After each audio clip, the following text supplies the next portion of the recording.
এটা কিন্তু মনে রাখবে মূলত উত্তরপ্রদেশের দিকে তাকিয়ে ইলেকশন কমিশন বাধ্য হয়েছে আরো ৭ দিন অতিরিক্ত ৭ দিন এসআইআর প্রক্রিয়া বৃদ্ধি করতে। দিল্লির থেকে ১০ জন অবজারভার পাঠিয়ে মানে কাজ হয়ে যাওয়ার পরে লাখ লাখ কোটি কোটি ভোটারের কে শনাক্ত করা তাদের পক্ষে সম্ভব নয়। দম আছে, সাহস আছে, তৃণমূল কংগ্রেসের ভাবনার বাইরে বা তৃণমূল কংগ্রেসের নিয়ন্ত্রণের বাইরে এসআইআর প্রক্রিয়াতে বিশুদ্ধ ভোটার তালিকা সংশোধন করবে। শুভেন্দু অধিকারী কি এটা জানতেন না? শুভেন্দু অধিকারী ৫৮,০০০ বিজেপির বিএলএর গল্প শোনান। ৫৮,০০০-এর মধ্যে দাদা কয়টা বিএলএ কাজ করছে আপনার? প্রশাসনের কাছে কি আপনি অন্য কোনো আচরণ আশা করেছিলেন?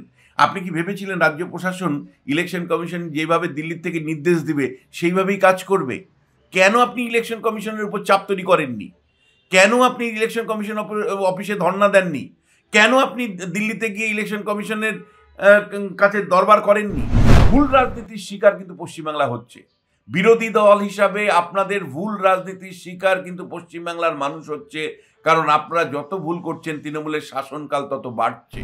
আমরা যেমন দেখতে পাচ্ছি বিএলওরা একেবারে সিইও অফিসের বাইরে এখনো অবস্থান বিক্ষোভ করছে। অন্যদিকে আমাদের রাজ্যের পুলিশ শিক্ষকরা আন্দোলন করুক বা ডিএর জন্য আন্দোলন করুক, সেক্ষেত্রে তাদের অতি তৎপরতা দেখতে পাই, কিন্তু এই বেলায় তাদের কোনো তৎপরতা আমরা দেখতে পাচ্ছি না। অন্যদিকে একেবারে যে সময়সীমা, এসআইআর এর যে সময়সীমা সেটাও বৃদ্ধি করা হলো। কি বলবেন, এটা কি তাহলে তাদের সেই আন্দোলনের জন্যই? না, সেটা তোমার প্রথম প্রশ্নটা হলো খুব গুরুত্বপূর্ণ। শাসক এর সমর্থনে আন্দোলন করলে একরকম অবস্থান, আর শাসকের বিরুদ্ধে মানে আন্দোলন করলে আরেক রকম। তোমার মনে থাকতে পারে যখন ২৬,০০০ শিক্ষক চাকরি হারিয়ে আন্দোলন করছেন, তখন তাদের অনেকেরই কপালে জুটেছিল পুলিশের লাথি, পুলিশের মার, পুলিশ কিভাবে শিক্ষকদের পিটিয়ে তুলে দিয়েছিল, কি অত্যাচার পুলিশ করেছে, এবং শাসক দল সেগুলো সমর্থন করেছে সর্বক্ষেত্রে। আর এখন যদি মানে সাংবিধানিক ব্যবস্থা অন্তর্গত যে বিএলওদের কাজ, সেই বিএলওরা আবার মানে তৃণমূল কংগ্রেসকে সঙ্গে নিয়ে আন্দোলন করছে, সেখানে কিন্তু পুলিশ মানে অনেক বেশি নরম, অনেক বেশি মানে গণতান্ত্রিক, অনেক বেশি তারা আন্দোলনকারীদেরকে আশ্রয় প্রশ্রয় দিচ্ছেন। এই যে দুই রকম অবস্থান, পুলিশ কার শাসকের, পুলিশ বিরোধীদের জন্য আরেক রকম অবস্থান নিচ্ছে, এটা পশ্চিমবাংলায় বছরকে বছর মানে এটা না সারা ভারতবর্ষের কনটেক্সটে আমি বলতে চাই কোনো একটা নিষ্পত্তি হওয়া উচিত যে পুলিশের ভূমিকাটা কি হবে। কারণ দেখো, পুলিশ যার শেষ পর্যন্ত ক্ষমতা তার। পুলিশ প্রশাসনকে দিয়ে সরকারি ব্যবস্থায় বলা হয় পুলিশকে যে শাসক দলের আরেকটা উইং, মানে এটা কোথায় শেষ হবে তুমি বলতে পারো? মানে একটা জায়গায় তো মানে আমার মনে হয় আমাদের সুপ্রিম কোর্ট হোক, আমাদের কোনো একটা জায়গায় পুলিশকে লাগাম পরানো দরকার যে ভাই তুমি সবসময় শাসক দলের হয়ে করতে পারো না। তাহলে তো মানে এই এই এই গণতন্ত্রের কোনো মূল্যহীন গণতন্ত্র, এবং এইটা মানে আমাকে পীড়া দেয়, আমাকে অবশ্যই ব্যথিত করে। দেখো, এসআইআরের পরিকল্পনার অভাবের কথা তোমার চ্যানেলে আমি বলেছি। ইলেকশন কমিশন আরও পশ্চিমবাংলার মতন রাজ্যে বিশেষ করে যখন এসআইআরের কাজে হাত দিল, তখন বোঝা উচিত ছিল পশ্চিমবাংলা একটা রাজনৈতিক সমাজ। এখানে সব কিছু রাজনীতির অঙ্কে নির্ধারিত হয়। এখানে রাজনীতি যারা করেন তারা সক্রিয় সব কিছুতে, এবং রাজনীতি ভাবনা চিন্তার দ্বারা সব কিছু পরিচালিত হয়, প্রশাসনের নিরপেক্ষতা থাকে না। সেই জায়গার থেকে ইলেকশন কমিশনের অনেক প্রস্তুতি দরকার ছিল, অনেক প্ল্যানিং দরকার ছিল। কেন ইলেকশন কমিশন আজকে যখন অর্ধেক প্রক্রিয়া চলছে তখন ১০ জন অবজারভার পাঠিয়েছেন সুব্রত গুপ্তের নেতৃত্বে? কেন ইলেকশন কমিশন আগে অবজারভার মানে নিয়োগ করতে পারেনি তুমি বলতে পারো?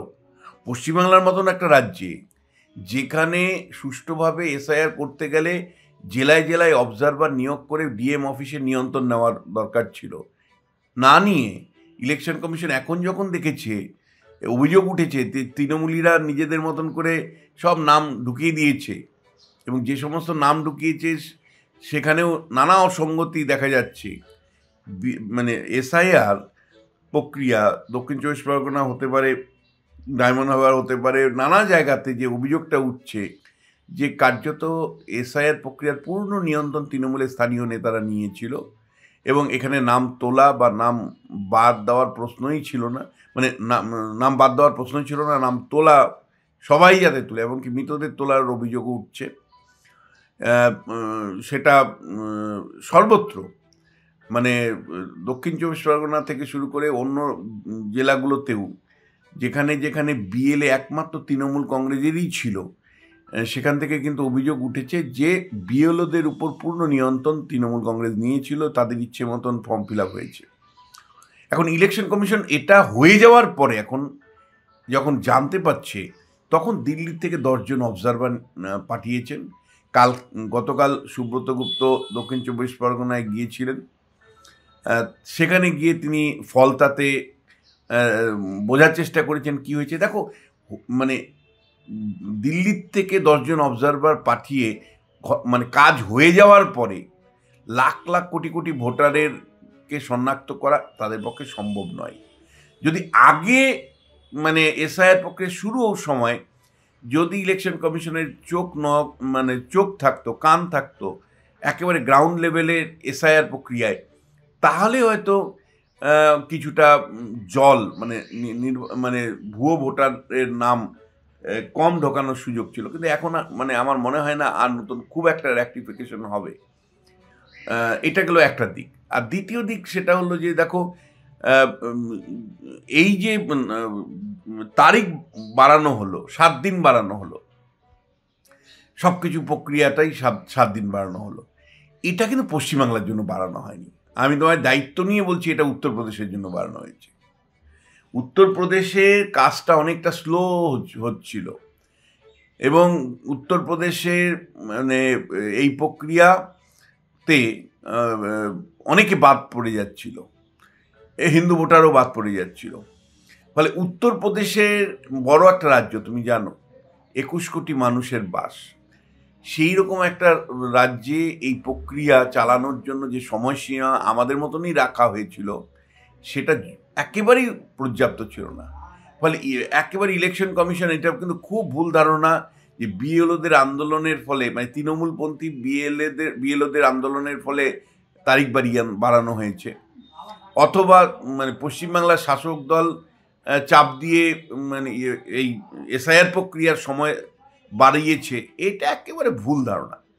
আমি যতটুকু দিল্লি স্তরে আমার যোগাযোগ আছে, আমি যতটুকু মানে কথাবার্তা বলে বিভিন্ন স্তরে শুনেছি, সেটা হলো যে উত্তরপ্রদেশের মানে কারণে উত্তরপ্রদেশে এসআইআর প্রক্রিয়া অতটা দ্রুততার সাথে হচ্ছে না যেটা পশ্চিমবাংলায় সম্পন্ন হচ্ছে। পশ্চিমবাংলায় তো কাজ হয়েই গেছে, মানে মেজর কাজ হয়ে গেছে, ফর্ম ডিস্ট্রিবিউশন করা, ফর্ম ডিজিটাইজেশন করা কার্যত হয়ে গেছে। ফলে পশ্চিমবাংলাতে এখন এরপরের যে পার্টটা, সেটা হলো শুনানির পার্ট, অর্থাৎ খসড়া ভোটার তালিকা প্রকাশ করবে, তারপরে শুনানি হবে, শুনানি পর্ব। এবং এটা কিন্তু মনে রাখবে, মূলত উত্তরপ্রদেশের দিকে তাকিয়ে ইলেকশন কমিশন বাধ্য হয়েছে আরও 7 দিন, অতিরিক্ত 7 দিন এসআইআর প্রক্রিয়া বৃদ্ধি করতে। দেখো, আজকে দাঁড়িয়ে এসআইআর প্রক্রিয়াতে দাঁড়িয়ে শুভেন্দু অধিকারী থেকে শুরু করে শ্রমিক ভট্টাচার্য, বিজেপির রাজ্য সভাপতি, তারা বুঝতে পেরেছেন যে যতটা ভেবেছিলেন ততটা কিছু দাঁড়াচ্ছে না এসআইআরে। শুভেন্দু অধিকারী এখন বলছেন যে সমস্ত বিএলওদের উপর চাপ তৈরি করে তৃণমূল সমস্ত নাম তুলে রেখেছে, সমস্ত বেনামির নাম তুলেছে, মৃতদের নাম তুলে রেখেছে। শুভেন্দু অধিকারীর এই বিলম্বিত উপলব্ধির কারণ কি? এটা বুঝতে হবে যে পশ্চিমবাংলায়, আমি তোমার চ্যানেলেও বলেছি যে এসআইআরটা অ্যাকচুয়ালি কার্যকারী করছে রাজ্য প্রশাসন। ইলেকশন কমিশনের নিজস্ব কোনো কর্মী বাহিনী নেই, ইলেকশন কমিশনের নিজস্ব কোনো কর্মী বাহিনী নেই, রাজ্য প্রশাসনের মানে রাজ্য প্রশাসনই পুরোপুরি এসআইআর প্রক্রিয়া কার্যকারী করছে।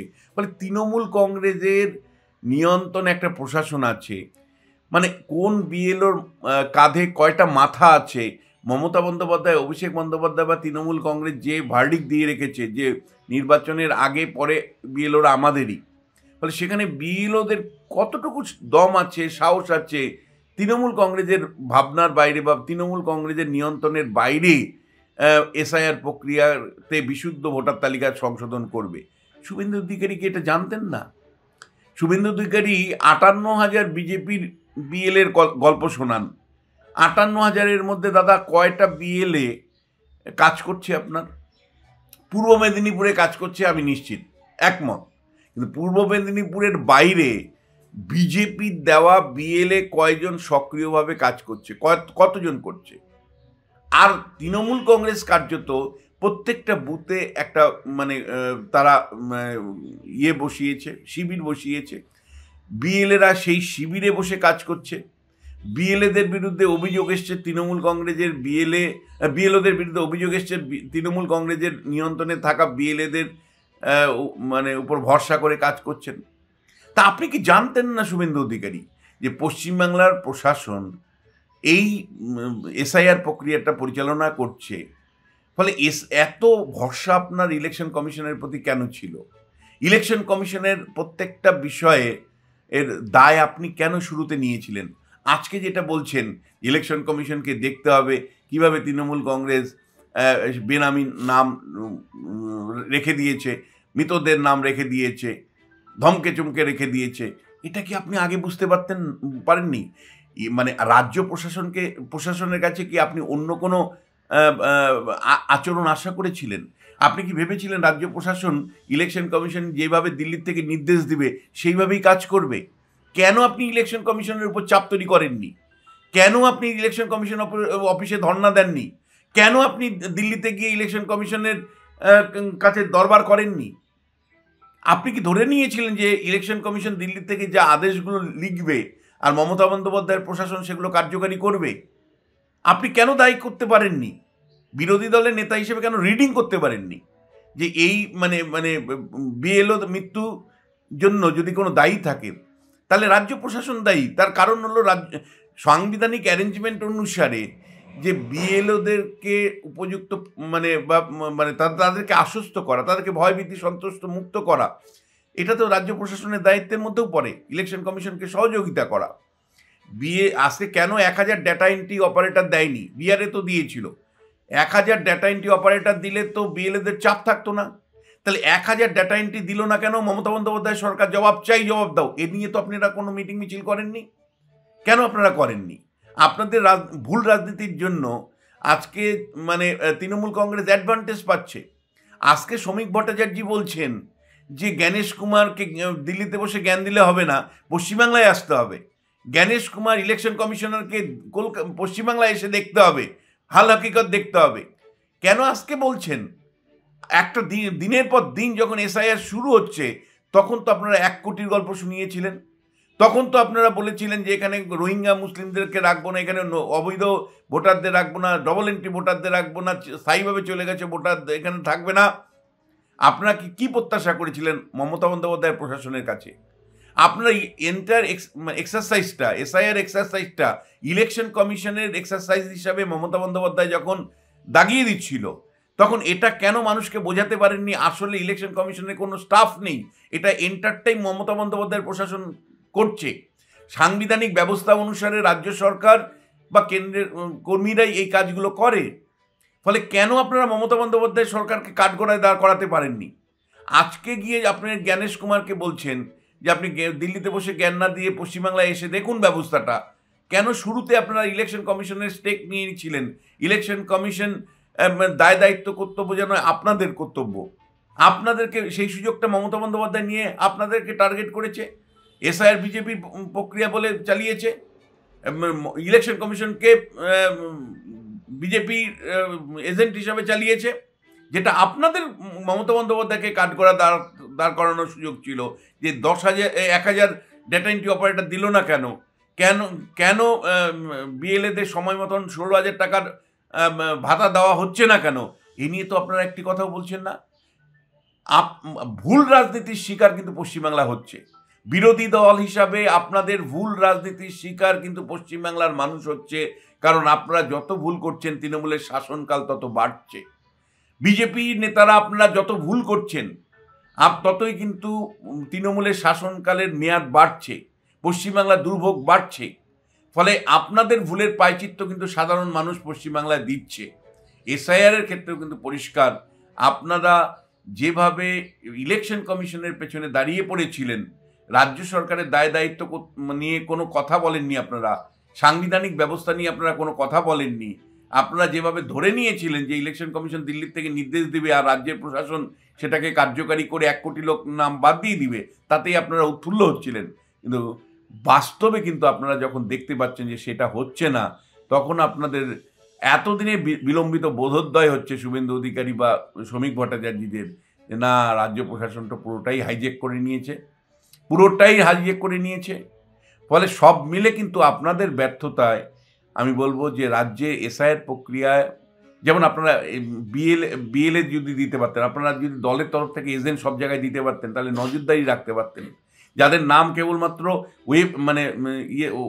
ওয়েবে দিয়েছেন, অর্থাৎ যাদের নাম কেবলমাত্র আপনার সমাজ মাধ্যমে 58,000 নাম দিয়েছেন, বাস্তবে আপনাদের বিএলএ কয়টা জায়গায় কাজ সক্রিয় হচ্ছে, পূর্ব মেদিনীপুর ব্যতিক্রমী, আমি আবারও বলছি। কিন্তু আপনারা বিরোধী দল হিসাবে যেমন নজরদারি করতে পারেননি, আপনারা রাজ্য সরকারের ভূমিকাকে সঠিকভাবে সঠিক সময়ে পর্যালোচনা করতে পারেননি, আর তারই ফল হলো যে পশ্চিমবাংলা এসআইয়ের যে প্রক্রিয়া, সেখানে পূর্ণ নিয়ন্ত্রণ তৃণমূল কংগ্রেসের, পূর্ণ নিয়ন্ত্রণ মমতা বন্দ্যোপাধ্যায়, অভিষেক বন্দ্যোপাধ্যায়ের প্রশাসনের। ফলে দিনের শেষে কিন্তু যদি দেখা যায় যে আপনারা এসআইআর প্রক্রিয়া সঠিকভাবে কার্যকারী করাতে ব্যর্থ হয়েছেন, তার দায় কিন্তু বিজেপিকে নিতে হবে।